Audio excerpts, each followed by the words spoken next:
The International Air Transport Association says September 2021 data for global air cargo markets shows that demand continues to be well above pre-crisis levels, with Africa leading for the past 9 months. But on the passenger side of things, a moderate rebound in air travel was recorded, with African airlines traffic falling by 62.2%.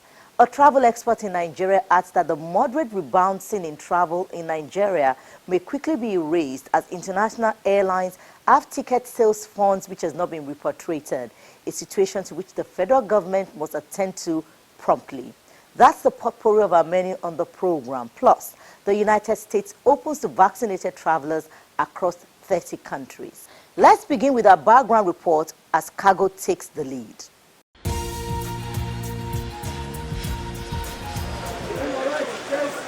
Air cargo is indeed a trade facilitator that contributes to global economic development and creates millions of jobs. Air cargo transports over $6 trillion worth of goods, accounting for approximately 35% of world trade by value. Figures from the International Air Transport Association for September 2021 showed global demand, measured in cargo ton kilometers, was up 9.1% compared to September 2019, compared to pre-COVID levels. There is a benefit from supply chain congestion as manufacturers turn to air transport for speed, but severe capacity constraints continue to limit the ability of air cargo to absorb extra demand. For African airlines, international cargo volumes increased by 34.6% in September, the largest increase of all regions for the 9th consecutive month. The COVID-19 has really lowered the passenger figure and also have an increase globally on the cargo figure. Actually, the IATA is projecting $175 billion in terms of revenue for cargo. But unfortunately, that is not the case in Nigeria. What we have in Nigeria, or what we are having in Nigeria presently, is slight increase, which is not that sustainable due to so many factors. While Africa benefits largely, Nigeria benefits minimally as challenges back home affect cargo movement, especially the inadequate export capacity.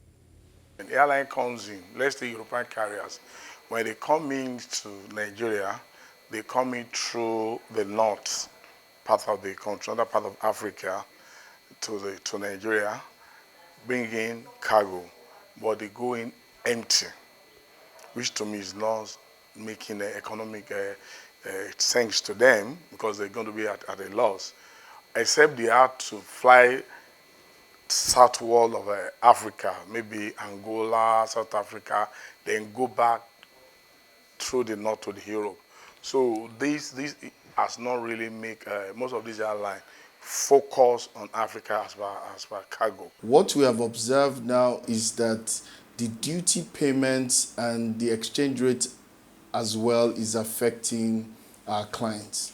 One, they have difficulty in remitting funds, when they buy spare parts, tools, chemicals, raw materials that they pay in USD, they are beginning to have difficulty in paying for them because of the exchange rate, one, and then ease of procuring these forex. Even when they go to the banks, it takes time to be able to get their allocation. So that's the one part. As African airlines recorded a 62.2% decline in passenger traffic demand despite a moderate improvement globally. The minimal global surge was driven by recovery in domestic markets, in particular China, where some travel curbs were lifted following the COVID-19 outbreaks in August. IATA's Director General, Willie Walsh, said September performance was a positive development. We're certainly on the path to recovery. The reopening of the US, the announcement that the US would open to European travellers, that's been a great boost. We were disappointed earlier in the year that it didn't happen. It was a very pleasant surprise when it was announced that the US would open for vaccinated travellers in November. We still forecast losses in the industry in 2022, but the losses will have significantly reduced to about $12 billion US. While border closures and quarantine mandates seem to be giving way with the opening of the UK-US border, IATA is also warning that flights to Nigeria may be hampered because of the $208 million blocked funds of foreign airlines that operate in the country. Essentially, what it means is that international airlines would have their funds tied up in a central bank for as long as there's a paucity of foreign exchange to service those obligations. The impact, to a large extent, is probably a situation where you have a lot of international airlines who will be reluctant to come into Nigeria, realizing that they will not be able to repatriate their funds from the sales of their airline tickets. The problem with connectivity will get a bit more accentuated if you would have one or two other airlines, international airlines that is, discontinue service to Nigeria because of all these issues of blocked funds. Besides that, it's a major strain and stress on the foreign reserve if we're not earning enough to be able to support the obligations by international parties to which we've signed bilaterals or multilaterals. Globally, about $1 billion in airline funds is blocked by 20 countries worldwide, and of this, about $700 million is tied up in 11 African countries, including Nigeria. The president of the National Association of Nigerian Travel Agencies, Susan Aporie, is our guest via the Zoom platform. She explains the dynamics of foreign exchange and ticket pricing and the way for Nigeria to get out of the block fund situation. There's more from our guests. You take the countries individually, Nigeria is doing well in terms of travels in and out. It's really beginning to pick up. Oh yes, it's not still the same as the same quarter last year, but it's much better. Oh, before COVID, no, we are not there yet. I mean, we are still at 40% of what we did before COVID. The fares are ridiculously high. Not necessarily that the fares have changed. The fares have not really changed. It's still the same thing in terms of the cost in dollars. But because of our rate of exchange that has gone up, so it's making the fare like ×2 of what it should be. So definitely it has affected a lot of travel because, I mean, a family that usually would travel with 1.5, now you're talking about them traveling with 3 million. So most times what we've been experiencing is our client just changed their mind along the way, cancel the trip. So most of the trips we're experiencing are trips that are necessary, totally necessary. Airlines like United Airlines that are coming back now, they actually stopped flying into Nigeria because of the block funds. We all know these airlines are foreign airlines. They are not Nigerian companies. So they have to repatriate their funds back to their home country. Then even the Nigerians that are being employed by these foreign airlines, they're not being paid here in Nigeria. It's their headquarters that pay them. So this money has to go back there for things to run in the airline. CBN and the government is looking into it because we've been having a lot of deliberation. CBN has been meeting with IATA and the airlines. So I'm sure something good is going to come out. And I think the spike, at the time, the block funds reduced. But the spike in the block funds was as a result of the summer sales. I want to believe because we've been engaging the airlines, because it's also a concern for us. The airlines has been engaging us and letting us know that, see what is going on. If it doesn't change, we might be forced to take out all the low fares in the system and sell only the high ones. And the reason for that is because the airlines now will now have to go to the black markets to source for dollars. And once you go to black market, it's not the same rate. So the only way they can break even is when they sell the highest fare. Our prayer is we don't get to that point, because already the rate of exchange is making the ticket so high. So you can imagine if the airlines now remove the lower inventory and sell only the higher fares in each cabin, what's going to happen? That's another pandemic facing us. Nobody's going to travel again. When you're talking about economy that you should have gotten for 350, you are getting the economy for 1.7. Nobody's going to travel. That's like 4 times the amount. What I would say for travelers, there's a lot of protocols, a lot of information that one needs to know. So for travelers, I want to encourage them in as much as, travel is life, actually. Sometimes, human beings are creatures of movement. We're not made to be stagnant.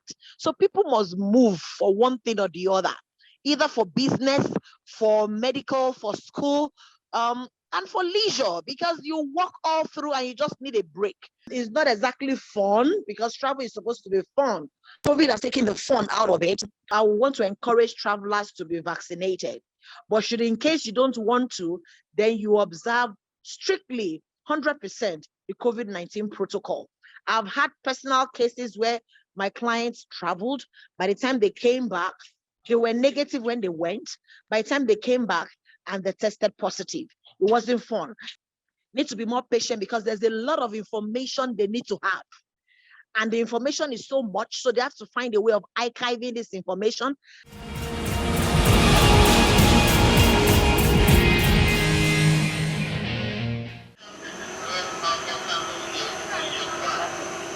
Aviation ground handling companies in the country have shelved their planned strike that was scheduled to commence last week. This comes on the heels of the intervention of the Nigerian Civil Aviation Authority to avert disruption to smooth air services. The Association of Ground Handlers had been hard hit by the interference of the House and Senate Committee on Aviation on the implementation of new safety threshold handling rates. Both committees of the National Assembly had asked the ground handlers to hold on the implementation, an action many industry actors still condemn. We respect the National Assembly as the legislative arm of government, and we expect them to call for hearings on issues that affect the industry, listen to people. But when you begin to take on decisions, when you begin to question decisions taken by the regulator, that is interference. And the regulator is principally to safeguard the industry. And part of this is safety and economic. And that economy is also part of safety. Okay. Now, it started with the ground handlers, who for the 36 years had the rate approved by the regulator. And now the regulator is coming out to say, okay, we have looked at that rate with the exchange rate, with the prevailing market rate, with certifications and all the equipment that you have put in place. That rate cannot hold anymore.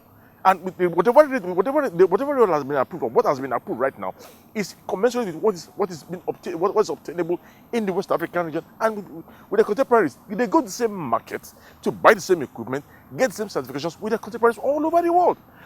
Ground handling is key in the industry worldwide. Everybody knows, everybody has their own assigned. Yes. What will start all over? Another industry player says the NCA is backed by the law to be an economic regulator for the sector. Part 18 of the regulation, economic regulation, approved by that National Assembly, or the law that was made by the National Assembly, Part 18 empowers NCA to do what it's doing. Not only for the ground handlers, even for the airline, even for FAN, even for NAMA.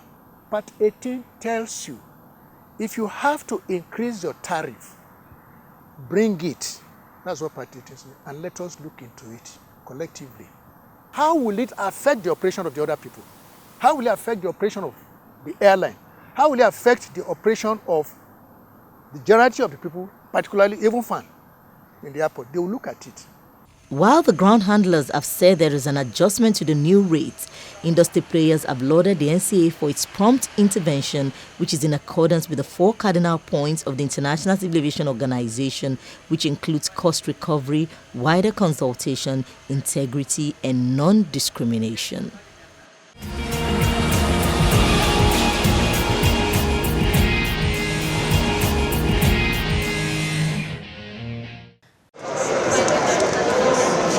The extraordinary U.S. travel restrictions, first imposed in early 2020, had barred access to non-U.S. citizens traveling from 33 countries, including China, India, and much of Europe, and had also restricted overland entry from Mexico and Canada.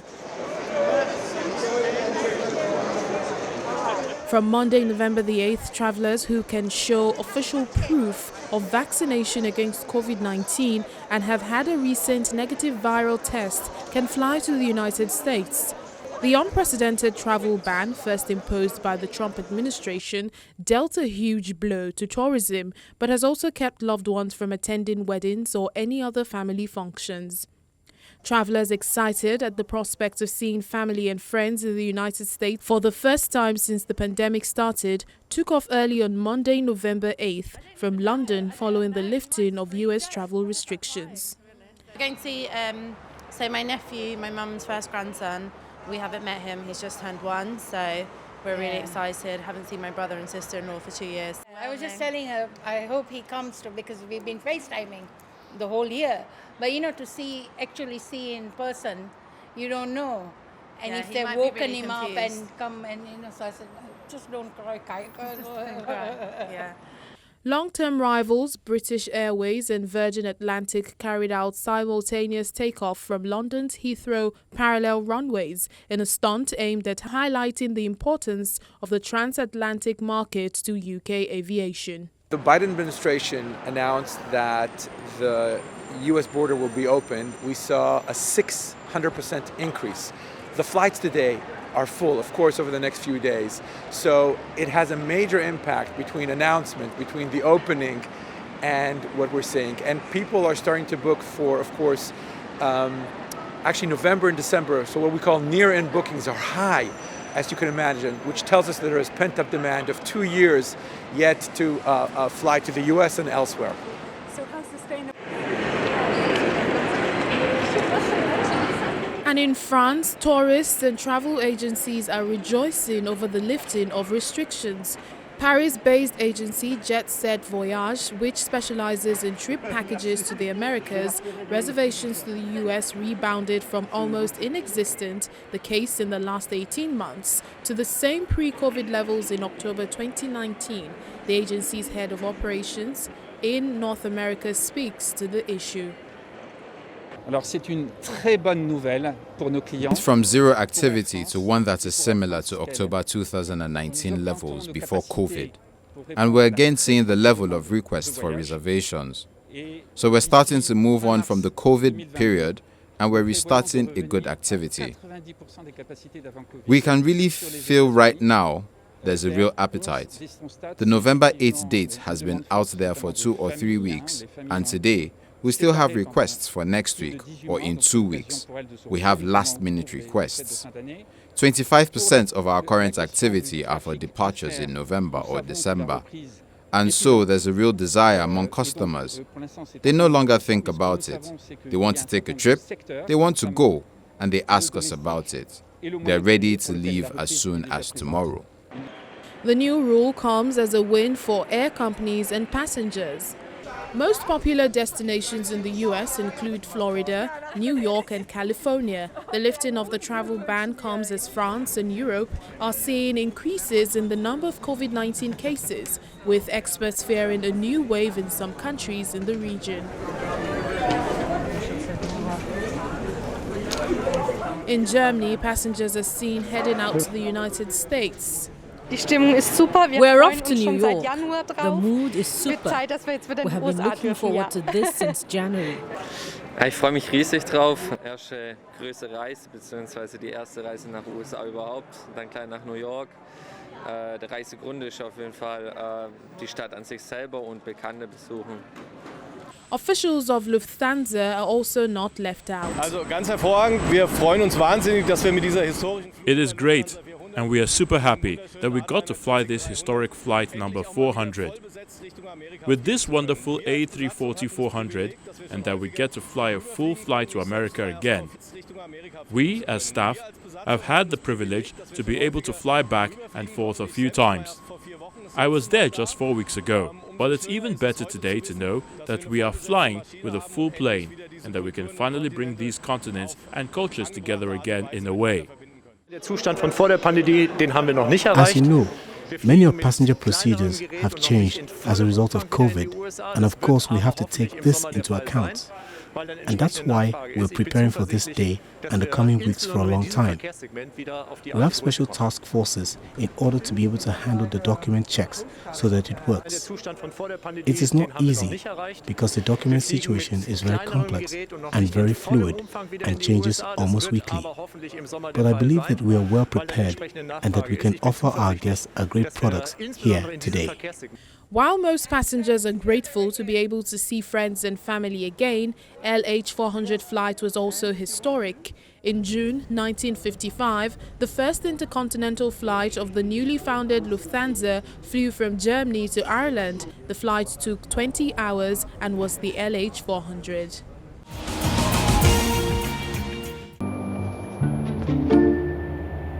Aviation this week winds down with 73-year-old Mohammed Malhas fulfilling his dream of flying planes after building a flight simulator in his basement to practice his passion every day.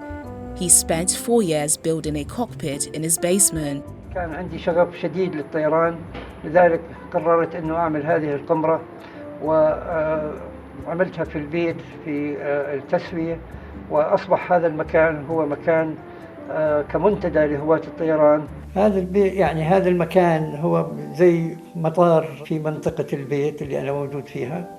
لما نيجي لهون بحس حالي أنا نازل رايح على مطار، بدي أقلع وأذهب إلى إحدى البلدان الأخرى. بطلب من زوجتي مرات تيجي تشاركني في الطيران، إلا أنها تطلب أنه ينختم جوازها حتى تسافر حقيقة. نحن الآن في مرحلة الهبوط والاستعداد للهبوط في مطار هيثرو. يرجو من الركاب الكرام ربط الأحزمة والاستعداد والاستمتاع Now to the Red Eagle aerobatic team from the Aviation University of the PLA Air Force practice of their jaw-dropping aerobatic stunts before the 13th China International Aviation and Aerospace Exhibition, which is ongoing in South China's Guangdong province. During the air show, the Red Eagle team will present the artistic appealing ballet in the air. When performing the highly difficult movements, they have to withstand the test by the extreme. Not every person has a chance to pilot an airplane, especially at such a high-level air show. Only the camera provides viewers with the first-hand pictures of the performance. According to one of the pilots of the Red Eagle team, the flying speed reached some 600 kilometers per hour when performing the aerobatic movements. That poses great challenges to the pilot's ability to drive the aircraft stably. Pilots need to face their extreme physical limits while at the same time performing a sequence of exhilarating aerobatic figures. The plane looks flying stably when viewed from outside. In fact, the joystick was clicking fast to adjust the distance of the interval. When the airplane is doing the somersaults, it requires a bigger payload, usually 5, and the pilot's face may be deformed. Or, another difficulty is to omit the dazzling, colorful smoke trails. The 32-minute performance has made the pilot sweaty, with hands becoming rigid. If you're flying too close, you may encounter the air current and it may be dangerous, resulting in collision. Here's the limit. The second is a limit of the vertical movement. If you fly too high, it is not clear in the sky. If you fly too low, you could end up hitting the ground. Cut.